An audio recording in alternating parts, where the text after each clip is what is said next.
কি রে কোয়াটা চাউল দিছে রে? কই গো খয়রাতিরে বিদায় করেন। ভাই 10 ভিক্ষে দেন গো।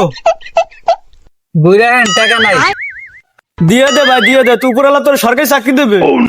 ভাই, আমি তো লেখাপড়াই করিনি, সরকারি চাকরি পাম কেমনে? উপরালা তোর সুন্দর দেখে একটা বউ দেবে। বউ তো সুন্দরই ছিল, শালি বেটি কাউয়া ছিল, নজর করে পলাই গেছে গা। উপরলা তোর বড় ব্যবসায়ী বানাইবে। পুরো সংসারটাই তো কিস্তিতে ডিব্বা রয়েছে। তা ওদের রে ভাই, তোর আব্বা খুব ভালো থাকবে। কিন্তু আমার আব্বাই তো জেলে আছে। তাহলে তো ছোট ভাই ভালো থাকবে। এই শালির বেটি তো আমার ছোট ভাইয়ের লোকে পালাইছে। তুই এখানে তোর বাসাতে যাস, তুই তো আমার কাটির লোক, আমার লোক ভিক্ষে করে দেয়। এবার এটা আমি চাই।